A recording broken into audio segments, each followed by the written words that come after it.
And welcome back to The Way of the Wandering Wizard. I am Robert Andrew Meredith Kennedy, although most folks know me as Bob the Wizard. I am a pure and open channel for the finest vibrations of divine love and light, made manifest here, in service to Gaia and those who travel with her. My last little videoette, I was waxing lyrical and mispronunciating, if there is such a word, the limb reconstruction unit at King's. Once again, this little episodette goes out with my grateful thanks for all that the team did and do for me. They have, after all, saved my leg. And so the frame journey begins now. Probably like many of you watching, there are times in my life when I really wish that I had more time at home, more time to watch television, more time to read. I'd certainly got that wish, and it was looking like I was going to have quite a long wait to come. Just after my birthday, I received, well, certainly including the fitting, probably the most expensive present that I've ever received, or likely to, courtesy of the NHS. So without further ado, I had made my way up to King's, travelled up on the train.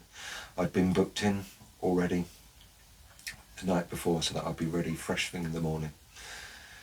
Slightly nervous, but settling into my room, I got myself ready mentally as best I could for the operation to come. I was wheeled down to theatre. Last time I saw my long purple cast. King's was a different hospital. It was huge in comparison. I mean, Tunbridge Wells is big, but it was a huge hospital. Everything seemed busy. The pre-op room was just like, I don't know, like an aircraft terminal. There's people coming in and out from all over the wards. Very busy hospital. I suppose I'd sort of got used to being known in Tunbridge Wells. What with having my brother there and having been in and out for 9 months now. I knew a lot of the team. At King's, just another face, ready for a frame. Of course, that's going to affect an ego like mine. But egos aside, I was wheeled down. I met the great Om, signed our lives away, as you always do, with all of the things that could go wrong with the operation, as unlikely as they were. Generally includes you could die right the way through. That's the nature of the beast. Strangely, they put an arrow on my cast. I sort of hoped that the large purple cast would be the indicator of which leg to work on, but these things have to be done. And off I went, straight out. And again, thankfully, no memory whatsoever of the operation. It was a very long operation. It's probably one of the longest operations that I've been out for. I think it was 7 or 8 hours, something like that. It was a long haul. I'd gone in expecting to awaken in a frame with maybe 2 inches, 40 mils, something like that, cut out of my leg. And that's what I was expecting to see. As I came to, in the recovery suite, thankfully in good pain relief, looking down, I had first sight of my frame. And so without further ado, I should like to introduce you to my friend.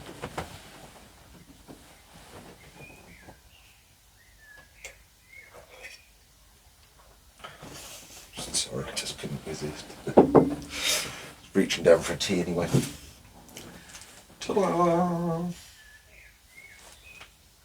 Oh, may I introduce you to the lovely Felicity.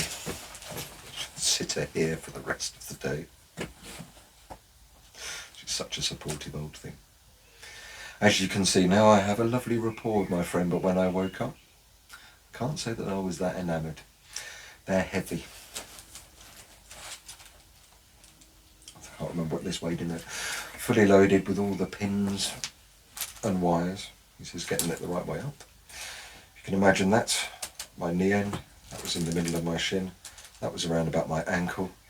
There is a series of wires going in through from that side, through the bone, out that side, holding everything in place, like some kind of orthopaedic plunk game. I won't spoil, I won't scare you with the brutal details. There's a lot of power tools involved, folks.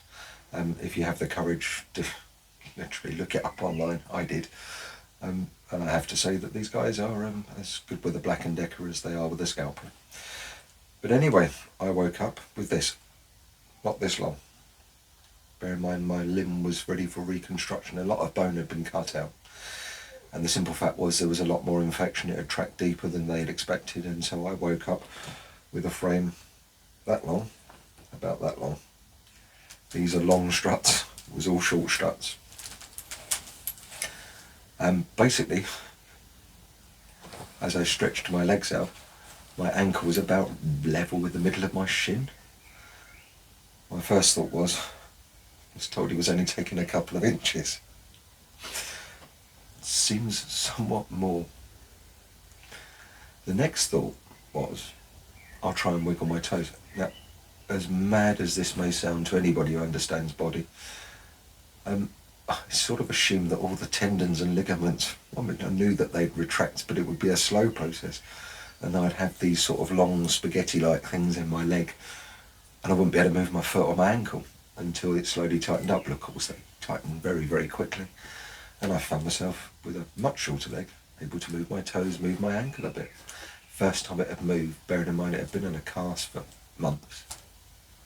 I looked down at my poor withered thigh. Again, muscle wastage. I couldn't even lift the frame, even if I was strong enough to do so. So drifting slightly, I was wheeled back through the enormous hospital to my little room. The team came in, assured me that it had been an amazing success. It had been a Friday operation. They'd see me on Monday, just lie around. Unfortunately, the ward that I was on was closing for the weekend, so I'd have to be moved to the general surgical ward, which was big and busy and not going to be very restful. And that was where I ended up. And I'll be quite honest, it was big and nice, not very restful. It was my first experience of having something like this on my leg. Now, I've gotten used to people looking at me over the years. I mean, clearly I'm beautiful, but no, sorry. I'm quite tall. People look, so you get used to it. But this was the first time that I'd had people focused attention. And for some reason, and for fellow framers, if you are watching this, I said I should have given you a warning. This, like a lot of things, seems to give folk ownership of being able to talk to you. I quite like that. I know a lot of folk that I've been with in hospital during my long recovery were less comfortable with that. I don't mind. I didn't mind when children came up and talked to me and said, you know, what's that all about? And many other stories I'll regale.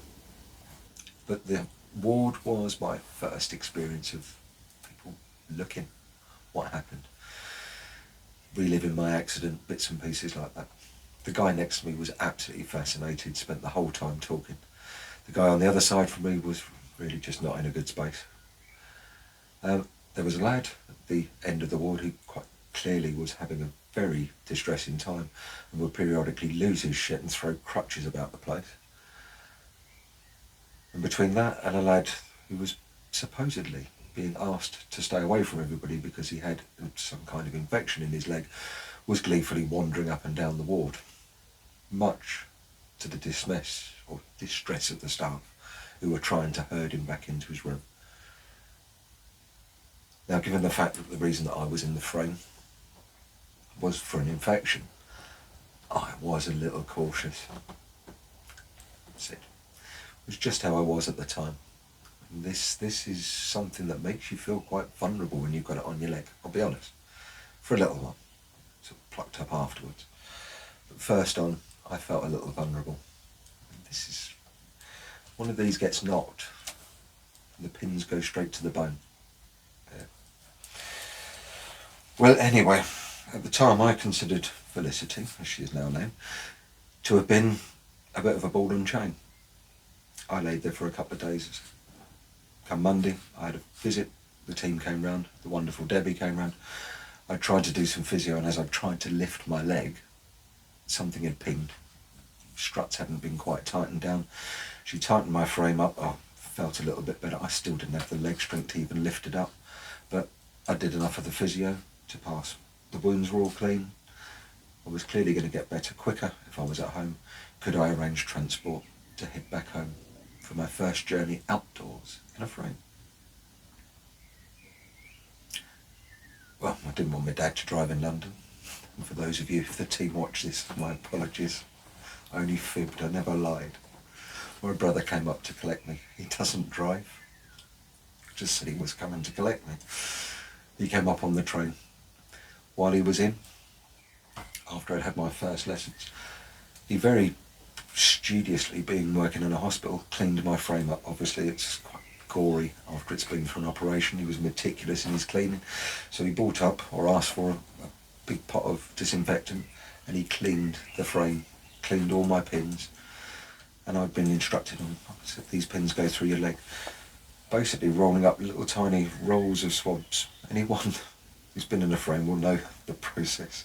You take a swab, you fold it in half, you roll it up, roll it round the pin, put a little bit of tape on it, put a little tag on the top of the wire, and push the little plastic tag down, and it holds a circle of gauze over the wounds. These are open wounds, and they are open for the whole time that the frame's on.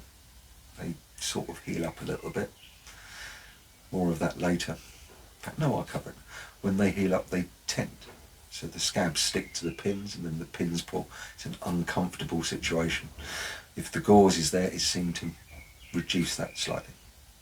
A little bit later on in my frame, when the hair started to grow back, which is quite weird for skin graft, I actually found pulling the hairs out of my legs to be more painful than a lot of the other procedures I'd put through. So I'd carefully shave round it, making sure that I kept all my wounds clean. Well, anyway, my brother eventually arrives on train. We followed the usual course for an exit, waited forever for pharmacy. It's not a dig, guys, but why don't you just do us first thing in the morning? Until I was released out into the big wide world with all 3.5 or whatever it is kilos of this swinging off my leg. Now, I'd got used to being on crutches. I'd been on almost a year then, plus the operations before with my left leg. The first time you start to swing one of these, it's wide. It's got metal spikes sticking out of it. I did an immense amount of damage to my left leg by stabbing myself repeatedly with the frame until I worked out ways of covering ends. Minor flesh wounds aside, out into the fresh wide world. Frame on leg, pretty much everyone's looking at you.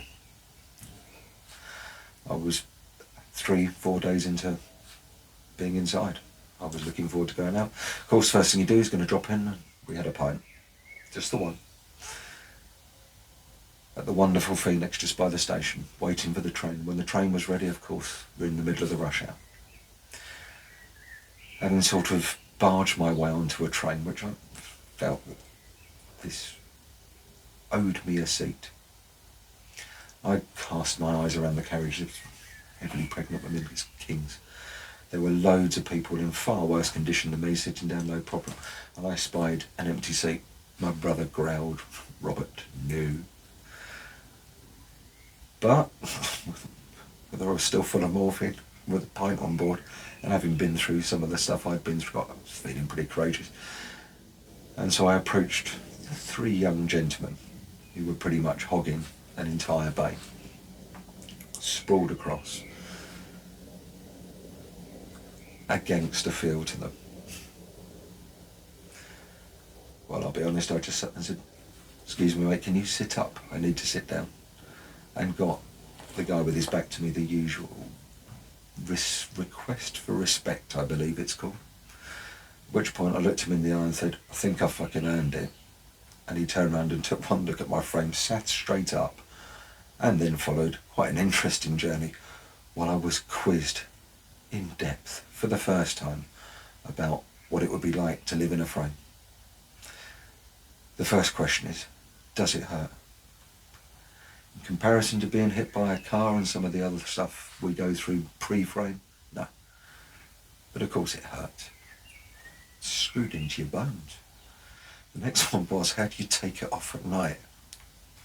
Which I found frankly ridiculous, because without it my leg was just basically a jelly, a big break at the top, and would just float about. And the answer to that is, how you sleep at night in them is very, very carefully, because if you roll over you tend to stab yourself or anybody that you're in bed with. Not the easiest part. They have to be elevated as well to reduce the swelling. Of course, the first thing that a frame forces many of us to do is to sleep on our backs, which then makes us very snory in my case. There's a reason why I'm banished to a cabin at the end of the garden, so I can come and rumble down here without disturbing too many neighbours. But it was an interesting journey back. My little gangster friends finished cutting their drug deal, carried on chatting to me. The fact that my brother was carrying enough oxycodone to have kept them and all their mates happy for quite a few weeks was a source of amusement to me. Anyway, said I certainly wasn't looking for a fight. I'm glad I didn't get one. But having fronted my way through it, that was to a degree how I tended to be in a frame.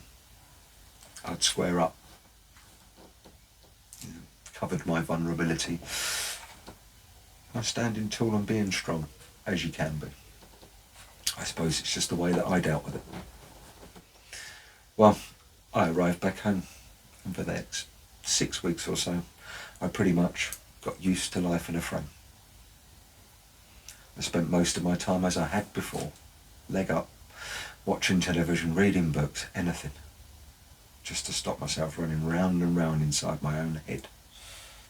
If only I'd discovered the choice of YouTube back then, though I'm sure the ramblings would have been somewhat wilder.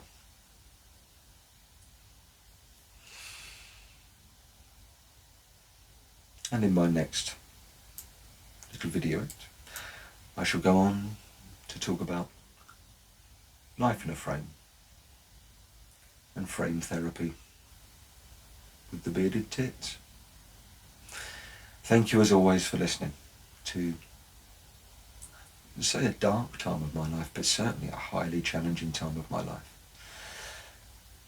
As I started my journey in this frame, I really thought I'd be done 6-8 months. Tops. Absolute tops. All-time record for growing bone. I'd prove my point. And I'd soon be back on my feet again. As we will discover longer in this journey, the universe didn't quite have that in plan for me. As always, thank you for listening. Farewell and blessed be. And for certainly the frame set, I think I'll probably sit and hold the frame. And eventually I will show you what Felicity now does in service. And indeed why she's called Felicity.